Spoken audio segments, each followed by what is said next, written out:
Hey y'all, let's get straight to it. All right, so the first thing you're gonna need is a 20-ounce can of young green jackfruit.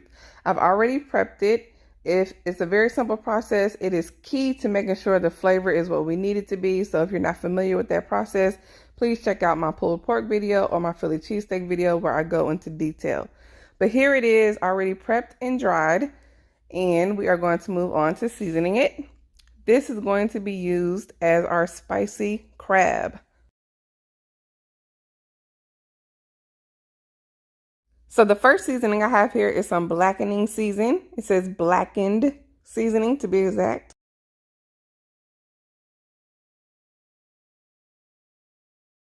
Followed by some Montreal chicken seasoning.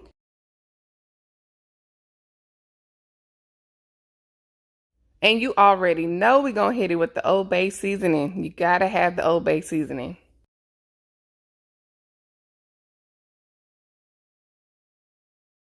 Followed by a little garlic powder.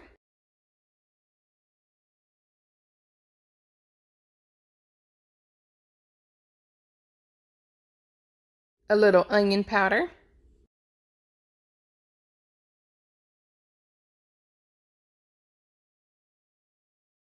And a sprinkle of black pepper. And then we're going to mix it until well blended.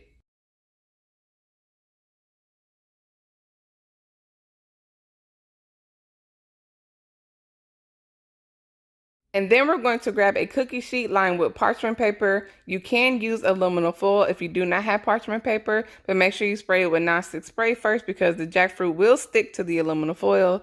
So anyways, grab your cookie sheet, spread the jackfruit out evenly on the pan. We're going to bake it on 400 degrees Fahrenheit for 20 to 25 minutes until the jackfruit is crispy, slightly crispy, and light brown, like a golden brown.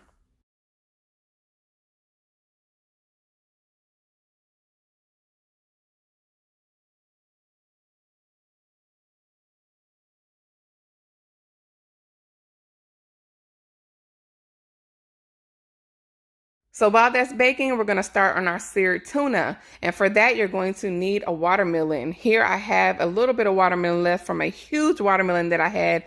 I was so excited because it had seeds and it's very hard to find. So you're going to go ahead and slice it into thick rectangles.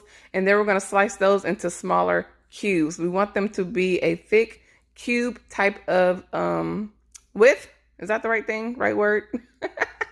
Anyways, if your watermelon has seeds, get rid of the seeds. Also, I would highly recommend get a watermelon that is not sweet. So yes, if you're going to, my watermelon is sweet just because I didn't buy it for this, but I would recommend using a watermelon that is not sweet. It's going to be fine if it is sweet, but in this case, you don't need a sweet watermelon. So basically, if you have a sweet watermelon, it is not the end of the world. But if you're going to buy one specifically for this recipe, I would recommend buying one that is not sweet. You can also buy the pre-cut watermelon. I've done that before. So now we're going to take the two rectangles and slice them into smaller cubes about 1/4 of an inch to 1/2 inch thick.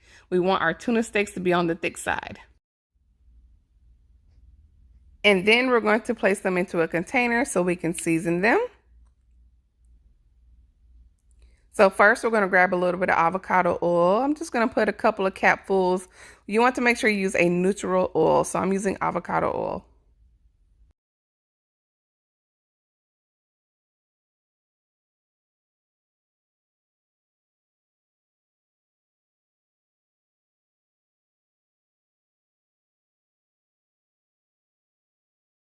Next, I'm going to add a little bit of soy-free teriyaki sauce. The brand I'm using is Coconut Secret. It contains coconut aminos.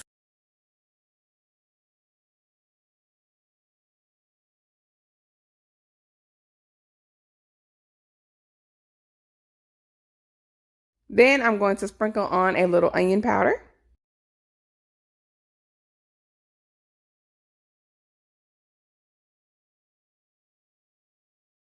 Followed by garlic powder.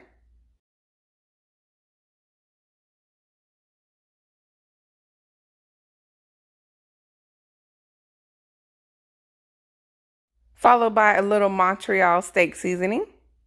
I just love this flavor. And last but not least, a little paprika. And then we're going to toss the watermelon so that all sides are well seasoned. Then we're going to cover it, set it to the side, place it in the fridge until we're ready to use it. If you're making this in advance, I would say let the steaks marinate for 2 hours, but you don't have to. In this case, I'm using it immediately, so I'm just going to cover it and place it in the fridge until we get to the point where we're going to use it. So now we're going to make a little marinade. So I'm going to start with a little bit of garlic coconut aminos. Again, the brand is Coconut Secret. If you're not familiar with my channel, I do not use soy. So no soy, no tofu, no tempeh, no seitan, or any of that. So instead of soy sauce, I use coconut aminos, which is a great replacement. Next, we're going to use a little bit of minced ginger.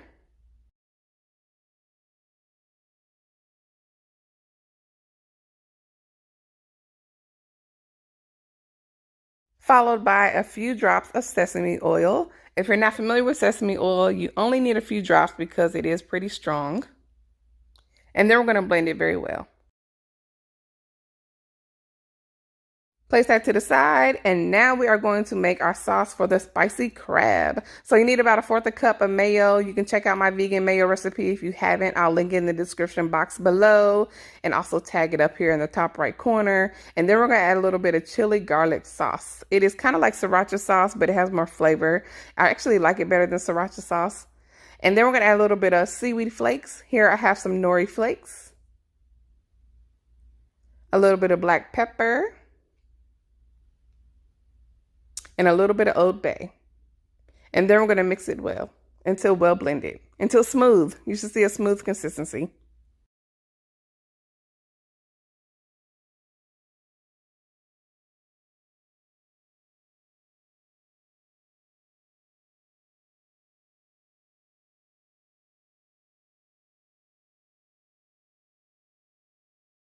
And this is the end result. This is what it should look like. All right, so now for the rice. This is my first time using the sticky rice. Last time I used just some regular brown rice. I'm just going to follow the instructions on the back of the package.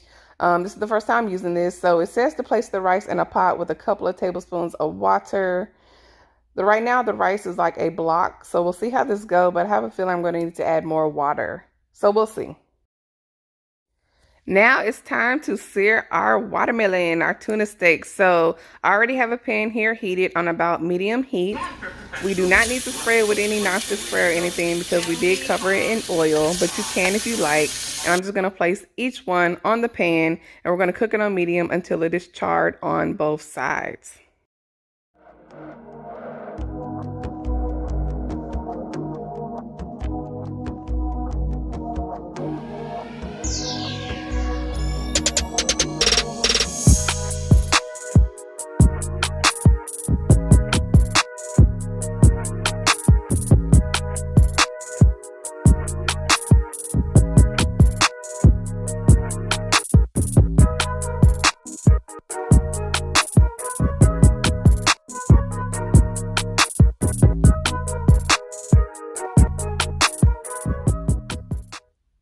So the rice is done. I did have to add a little more water. I just eyeballed it.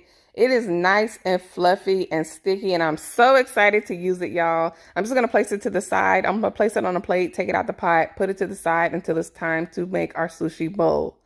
So here I'm checking on our watermelon. I'm just flipping it over. It's not quite charred on the other side yet, but I do want to go ahead and start cooking on the other side. If need be, I'll flip it back over, but I'm just cooking it on the other side on medium heat for a few minutes and just checking it periodically. So while this cooking, I'm going to go ahead and prep the vegetables. First here, I have a cucumber. I'm just going to take a little bit of the cucumber, peel it and dice it into cubes. You can do it however you want to, if you want to make strips or whatever. I decided I wanted to do small cubes, so that's what I'm going to do here.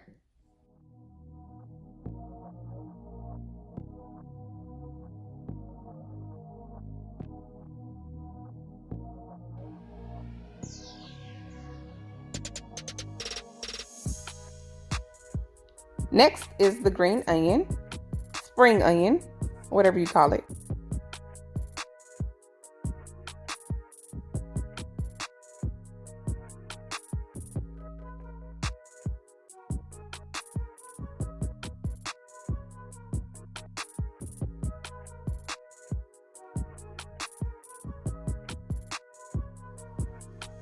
I am going to use some matchstick carrots. Of course, I don't need to do anything with those because they are already the shape I needed them to be. So now I'm going to grab my avocado and we're going to work with half of that. I'm just going to slice it into thin slices.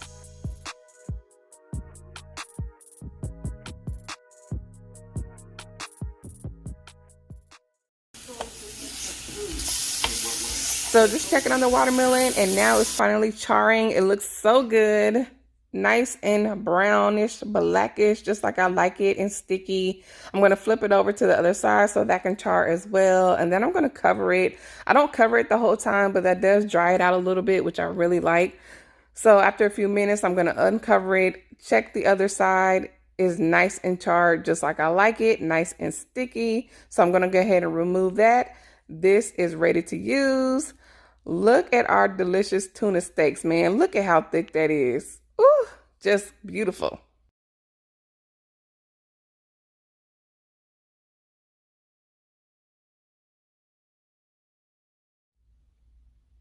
Listen, do not sleep on this watermelon tuna. It's amazing how the texture of the watermelon transforms.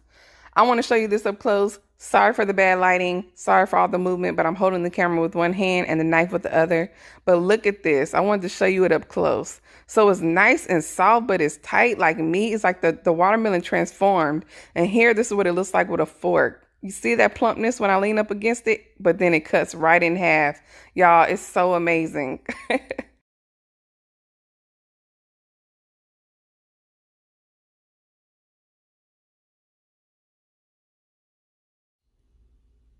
Our jackfruit is done, and in case you forgot, we are going to use this as our spicy crab.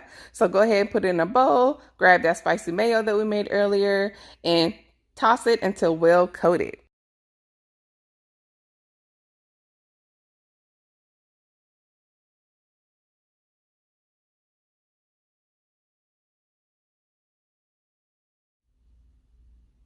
And now the moment we have all been waiting for, it's time to build this sushi bowl. So go ahead and grab that sticky rice, and then we're going to spread it out in the bowl. Y'all, this rice is so soft. I am loving it. Soft and fluffy. So now we're going to season it. Grab that garlic marinade that we made earlier and go ahead and pour that onto the rice. And then we're going to add a little bit of cilantro, dry cilantro. You can also add a little bit of celery seed instead if you like, but this time I decided to use cilantro. Next, I'm going to grab a little bit of those nori flakes, the seaweed flakes, sprinkle that on. And then we're just going to mix it well. So go ahead and mix that in real well.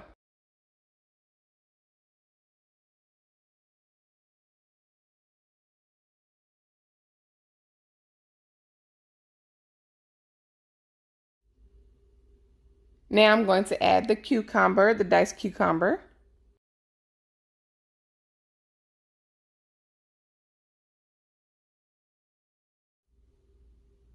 Next, the co-star of the show, the spicy crab. Y'all, I absolutely love the spicy crab. It is so good. The texture is mwah.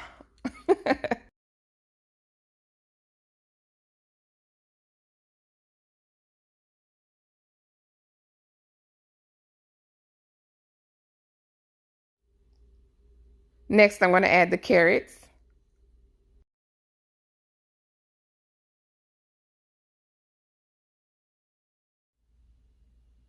Followed by the green onion.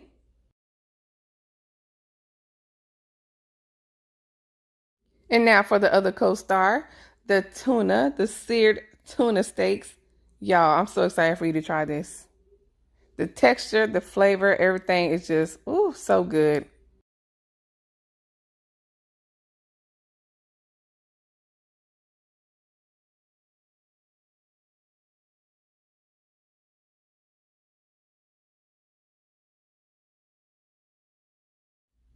And of course, I cannot forget the creamy avocado.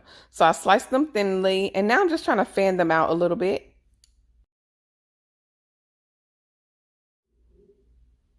And for the finishing touch, I'm going to sprinkle a little bit of sesame seeds.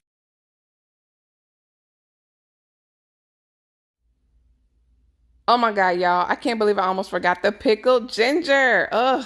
Okay, so definitely add the pickled ginger. I absolutely love ginger. Ginger is a bae, y'all. And the pickled ginger, just, man, it's like the cherry on top to this bowl. So add the pickled ginger. And voila, there you have it, y'all. This bowl is so satisfying. But I have one more surprise. I'm going to add some seaweed chips. So here I have a couple of seaweed chips. You don't have to have this if you don't want to, but it's going to give me a nice little crunch. I'm telling y'all, this bowl is so satisfying, especially if you like sushi but don't like to make the rolls. This is so easy, it's filling, it's satisfying. I hope you enjoyed it, y'all. If you enjoyed this recipe, give it a thumbs up. And if you try it, drop it in the comments below. Until next time, y'all, peace and love.